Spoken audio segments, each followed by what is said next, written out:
여러분 3교시 16과 죽음이란 무엇인가에 대해서 사진을 보면서 동영상 강의를 해나가겠습니다.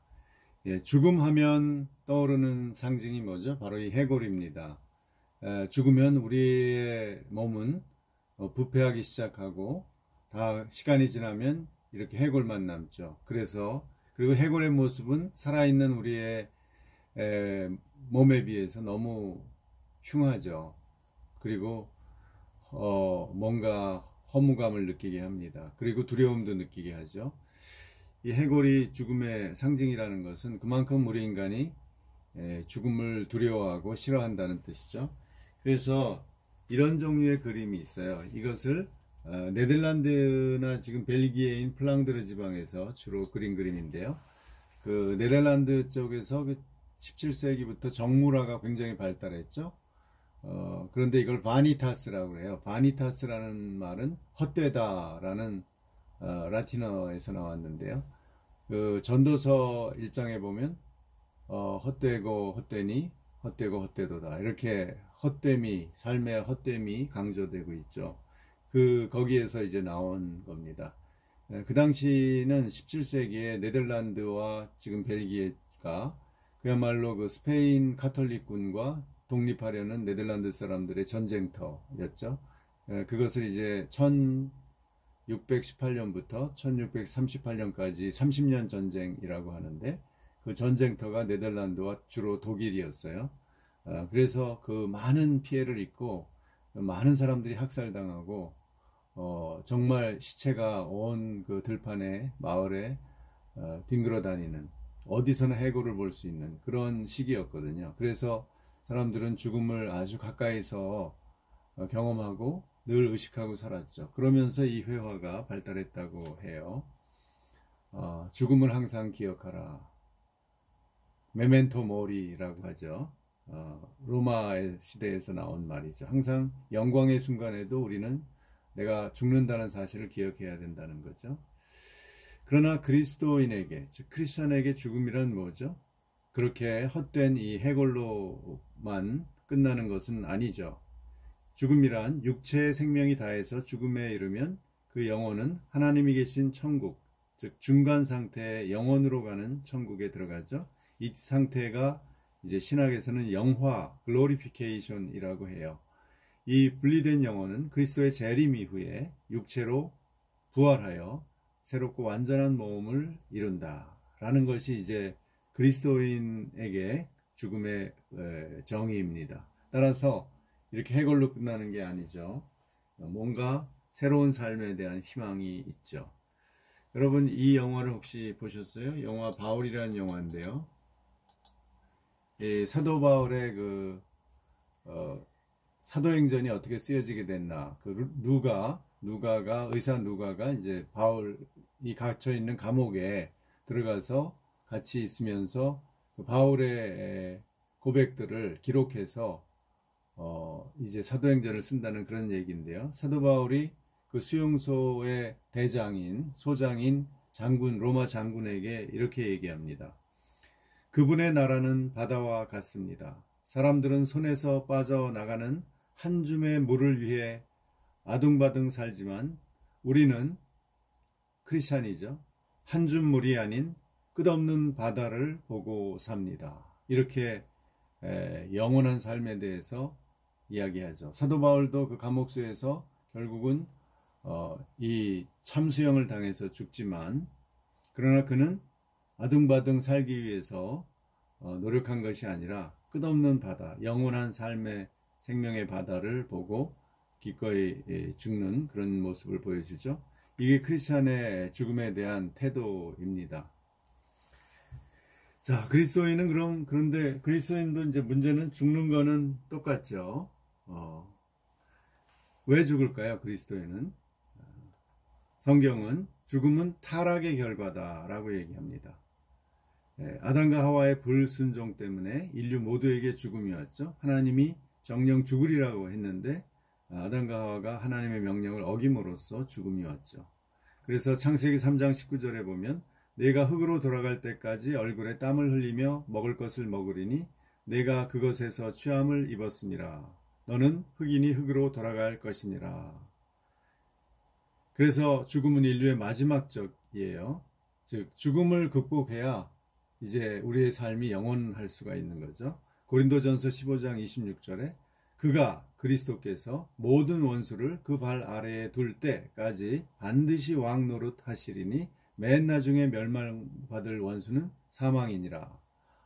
그리스도의 원수가 보통 우리가 사탄이라고 생각하는데, 물론 사탄이 그리스도의 적이죠. 그렇지만 사탄도 없어지고 나서 궁극적으로 없어질 것은 사망이다, 죽음이다 라는 겁니다. 그런데 왜 하나님께서는 이렇게 타락의 일과 죽음이 왔지만 또 우리에게 죽음을 통해서 어떤 우리에게 뭔가를 가르치시고 교육하시는 그런 면이 있다는 거죠. 그것이 성화의 수단이에요. 죽음도 성화의 수단입니다. 그리스도인도 죄와 질병과 죽음 앞에서 살아가기 때문에 고통 속에서 자신의 한계를 인정하고 그리스도를 더욱 의지하게 된다는 거죠. 오히려 우리가 실패를 맛보고 병에 걸리고 몸이 약해질 때 우리는 더 하나님께 의지하게 되는 경향이 있습니다. 그래서 이것이 바로 성화의 수단이라는 거죠. 그래서 이러한 것이 징계처럼 보이지만, 그리고 즐겁지 않지만 합력해서 선을 이루는 계기가 된다라는 겁니다. 죽음조차도 우리에게 선을 이루는 계기가 된다. 히브리서 12장 11절에 보면 무릇 징계가 당시에는 즐거워 보이지 않고 슬퍼 보이나 후에 그로 말미암아 연단받은 자들은 의와 평강의 열매를 맺느니라. 그렇지만 죽음은 슬프지요. 그래서 우리가 특히 사랑하는 사람이, 가까운 사람이 죽을 때 아파하고 슬퍼하는 것은 자연스러운 일이죠. 그래서 심지어 예수님도 사랑하는 이들이 죽었을 때 그 죽음을 보고 울기까지 하셨어요. 요한복음 11장에 보면 나사로가 죽은 모습도 그 유족들이 슬퍼하는 것을 보고 예수님도 우셨다고 나오죠. 마리아가 예수 계신 곳에 가서 배웠고 그 발 앞에 엎드려 이르되 주께서 여기 계셨더라면 내 오라버니가 죽지 아니하였겠나이다 하더라. 예수께서 그가 우는 것과 또 함께 온 유대인이 우는 것을 보시고 심령의 비통이 여기시고 불쌍히 여기사 예수께서 눈물을 흘리시더라. 요한복음 11장 35절입니다. 이 사랑하는 사람의 죽음을 저도 겪어봤습니다. 또 그 부모님이 아주 연로하셔서 돌아가시는 것과 이렇게 젊은 아내를 잃는 것은 또 다르더라고요. 제 아내를 2006년 제가 이제 갓 50이 되려는 한창 때 2006년 사진이에요. 제 아내와 저의 아마 아내 생일 때 찍은 사진 같아요.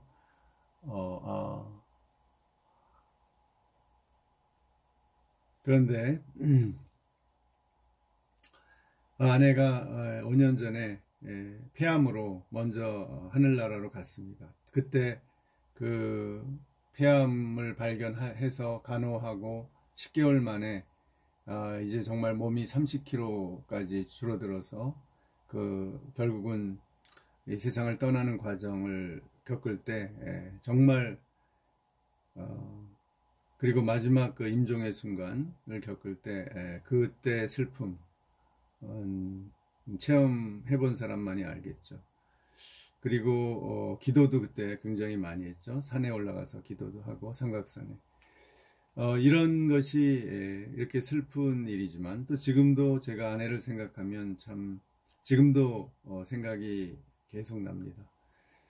그리고 그걸 통해서 그 죽음을 통해서 제 많은 것이 이제 변하게 되었죠. 저는 지금도 제 삶에 대해서 아내가 얼마나 소중한지 정말 그때 느꼈어요. 그래서 아내가 다시 살 수만 있다면 제 목숨 하나를 던지는 것은 아무렇지도 않게 여기게 됐어요. 이제 그 정도로 그 죽음이라는 건 참으로 아프고 슬픈 거지만, 그러나 그때부터 오히려 우리는 저도 그렇고 이제 영원한 삶, 영생을 또 사모하게 되는 거죠. 제가 천국에 대해서 그렇게 젊을 때 그렇게 사모하지 않았거든요. 그런데 아내를 통해서 저는 천국과 영생에 대해서 확신을 갖게 되었고 사모하고 있습니다. 이것이 바로 이제 죽음을 바라보는 그리스도인의 태도죠. 그래서 이 죽음을 통해서 우리는 죽음을 이기신 그리스도를 바라보게 되고 죽음에서 자유롭게 되는 거죠. 히브리서 2장 15절에 그도 또한 같은 모양으로 혈과 육을 함께 지니심은 죽음을 통하여 죽음의 세력 잡은 자 곧 마귀를 멸하시며 곧 죽기를 무서워함으로 한평생 매어 종노릇 하는 모든 자를 놓아주려 하심이니. 예수 그리스도께서도 십자가에서 죽음을 겪으셨죠.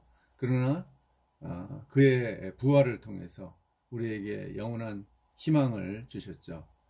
죽음 후에 우리는 그래서 영원한 행복을 기대합니다. 그래서 빌립보서 1장 23절에 사도 바울이 오히려 죽음을 기대하고 기다리고 있다라고 얘기하죠. 내가 그 둘 사이에 끼었으니 차라리 세상을 떠나서 그리스도와 함께 있는 것이 훨씬 더 좋은 일이라.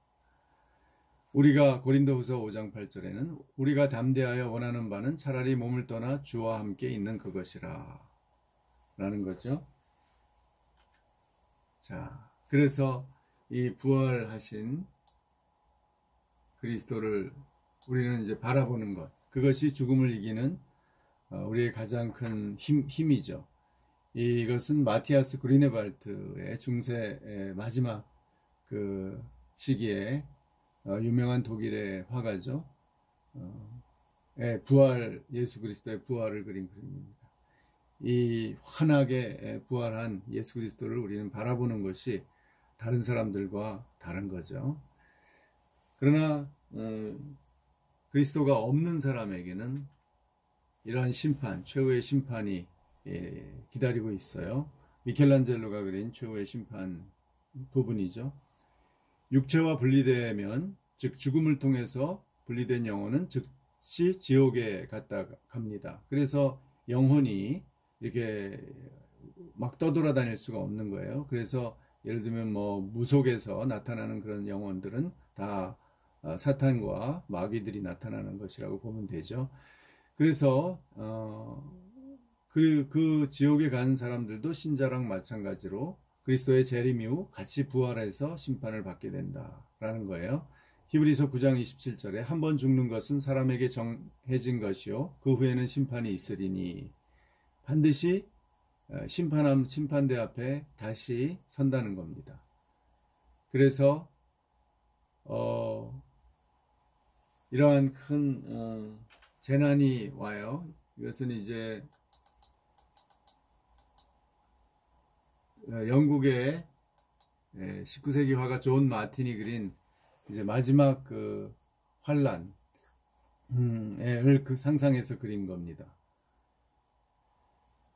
이제 이것이 이 대격변과 재난을 통해서 이제 모든 사람들이 이 지구가 불타서 사라지면서 이제 새하늘과 새 땅이 오기 전에 모든 사람이 심판대에 서게 된다는 거죠. 또 내가 보니 죽은 자들이 큰 자나 작은 자나 그 보좌 앞에 서 있는데 책들이 펴 있고 또 다른 책이 펴졌으니 곧 생명책이라. 죽은 자들이 자기 행위를 따라 책들에 기록된 대로 심판을 받으니. 요한계시록 20장 12절 말씀입니다. 그래서 그리스도의 재림 후에 모두 다 부활하여 심판을 받습니다. 크리스찬이나 비크리스찬이나 또 육체로 부활해서 그 부활한 몸은 죽지 않죠. 그래서 이제 마지막 심판을 받아서 천국과 지옥으로, 궁극적인 천국과 지옥으로 가는 거죠. 그 마지막 천국의 모습을 우리는 새하늘과 새 땅이라고 성경에 나와 있죠. 그래서 재림 후의 현상은 이제 사람들이 그리스도가 나타나서 모든 신자들, 이것은 이제 일반 도교나 도교 쪽에서 나오는 이 심판에 대한 그림이죠. 그러니까 다른 종교에서도 이 염라대왕에 의한 심판이 있다는 것을 인정하는 거죠. 자, 그리고 재림 예수 그리스도의 재림 후에 예수 그리스도께서 온 나라의 모든 나라의 신자들을 모은다는 그림입니다. 그래서 부활하여 다시 부패되지 않는 몸으로 살아난 모든 크리스찬들, 성도들은 그리스도와 함께 영광스럽게 되는 거죠. 로마서 8장 18절에서 생각건대 현재의 고난은 장차 우리에게 나타날 영광과 비교할 수 없도다, 이렇게 선언하죠. 그리고 마지막에 이제 죽은 자들의 부활이 일어나는 거죠. 이 그림은 영국의 20세기 화가 유명한 화가죠. 스탠리 스펜서의 부활이라는 그림입니다. 그래서 사람들이 무덤에서 이 공동묘지에서 막 일어나는 그런 모습을 그리고 있습니다. 이것이 고린도전서 15장 51절에 나오죠. 보라, 내가 너희에게 비밀을 말하노니 우리가 다 잠잘 것이 아니요 마지막 나팔에 순식간에 호련히 다 변화되리니 나팔 소리가 나매 죽은 자들이 썩지 아니할 것으로 다시 살아나고 우리도 변화되리라. 즉 우리는 죽음이 끝이 아니라 크리스찬에게는 이제 그리스도가 다시 이 세상에 오실 때 우리는 부활해서 심판대에 서지만, 그러나 그리스도의 피의 공로로, 즉 대속의 그 변호로 우리는 무죄 판결을 받게 되고 이제 영원한 새 하늘과 새 땅, 부활한 몸으로 들어가는 천국에 들어가서 영원히 그리스도와 함께 살게 된다. 이것이 기독교가 주는 죽음의 비전입니다. 결코 슬프고 아프고 비참하고 허무하고 고통스러운 것으로 끝나지 않고 희망, 소망, 또 생명을 기대하는 그런 죽음이 바로 우리 그리스도인의 죽음입니다. 그래서 저도 다시 아내를 만날 것을 기대하면서 살아가고 있습니다. 여기까지 하겠습니다.